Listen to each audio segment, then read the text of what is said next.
Let's go to the number 12 spot here. I'm in between the number 12 spot. Like I said, this is the group of five team. There are a lot of viable group of five teams.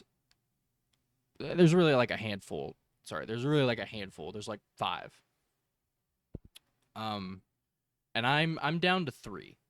And the main three I am down to are Boise State, who made the college football playoff as a group of five team last season very loudly, with Ashton Jeanty on their team, almost breaking the all-time uh, rushing record in a season.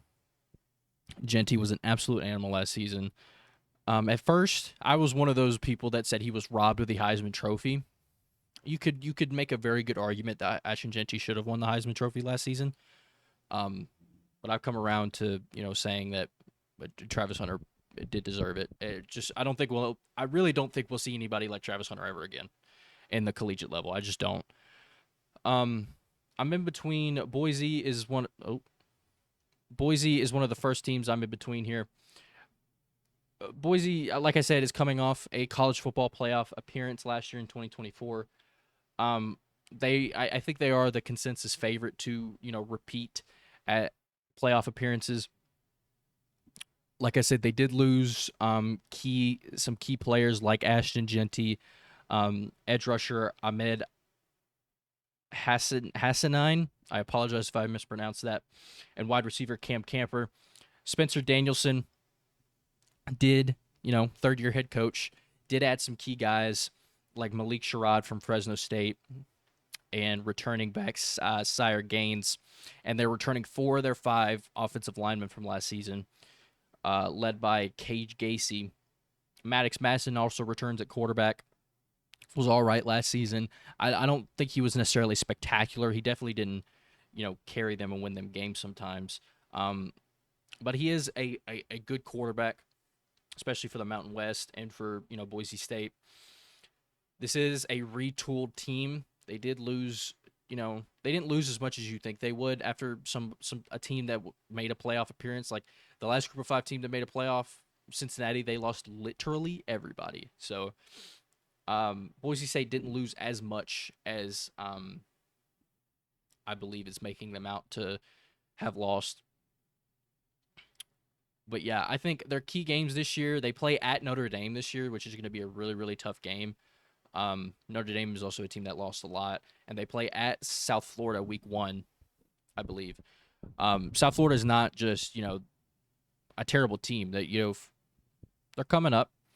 They're not necessarily unbelievable, but they're coming up for a group of 5 team. They were a team that I kind of considered, not very seriously, but I kind of considered them at this spot here.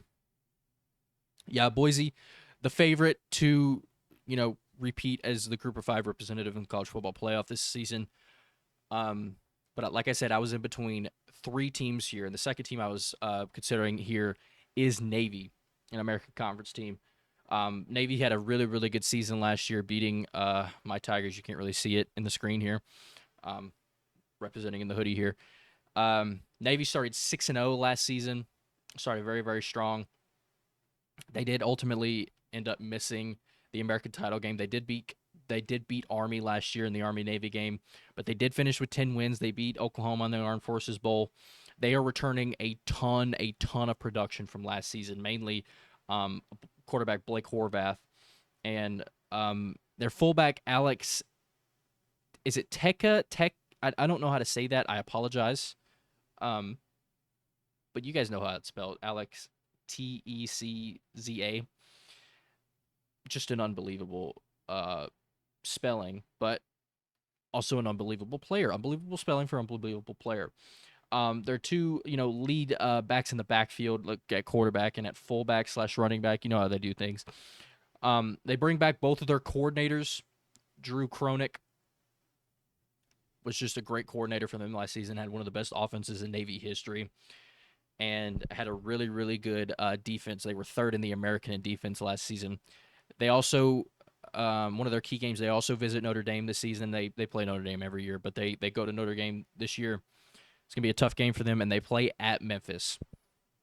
If you guys watched my last episode with Eli, We predicted the SEC standings for the upcoming 2025 season. If you guys haven't seen it, go check it out. It was a fun one. I did mention in the last video when I said Arkansas, I predicted Arkansas was going to lose at Memphis. Memphis is a very regardless. I know I'm a homer here. I'm wearing Memphis stuff.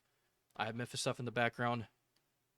Objectively, Memphis is a tough place to play in college football. We are top 5 in home wins in the past decade. That's just a fact. Regardless of how I feel about the Tigers, regardless of how you feel about the Tigers, that is a fact. Memphis is top 5 in home wins in the past decade. Memphis is an objectively tough place to play for anybody. So that is a key game, I think, for Navy. Can they beat the Tigers 2 years in a row? Yeah, I think it's going to be very, very tough for Navy. But I do think they do have a strong case, even if Notre Dame is just their one loss. A 12 and they win the American, a 12-1 Navy has a very, very strong case for the college football playoff. Moving on to the third team I considered was the James Madison Dukes, JMU, up in Virginia. They've been really, really good since they moved up from the FBS in 2022. Kirk Cignetti, the Indiana coach, was the coach at JMU before going to Indiana and led them to a playoff appearance. Bob Chesney is their coach. I believe he came from Holy Cross. They went 9-4 last season with him, and they beat North Carolina 70-50 last season, and they had the number 1 ranked defense in the Sun Belt last year. They did struggle a little bit in Sun Belt play, but they're looking to do big things in 2025 under Bob Chesney. Their key games this year are at Louisville and at Liberty. That game at Liberty, I think, is going to be a really, really fun one.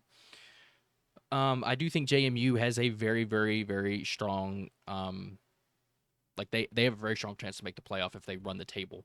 And I think since moving to the FBS in 2022 under Cignetti, under Chesney, they've just been really, really consistent. They haven't been bad yet. So I think James Madison should be considered by most people to make the college football playoff. They definitely are by me, but I think I'm going to go with Boise State to make the playoff again at the number 12 spot. I just think they're the best roster. I just think they had the best roster in the group of 5. Tulane is definitely up there. They recently got Jake Ratzliff from BYU.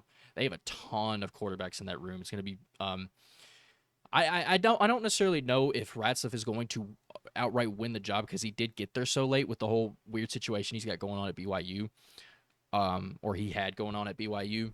I think some guys were there longer, so I don't know if he's necessarily a shoe-in. He definitely is the best in that room as far as overall skill, but I do think they're going to have an actual, battle over at Tulane. Tulane is up there with the best roster along with Boise State. I think JMU has a really good roster with Alonzo Barnett at quarterback. Navy also is returning a ton of guys from a 10-win season last year. But ultimately, I am going to go with Boise State. A lot of yapping for the group of 5 section here, but I did consider 3 teams, and this Boise State was ultimately the team that I ended up going on with.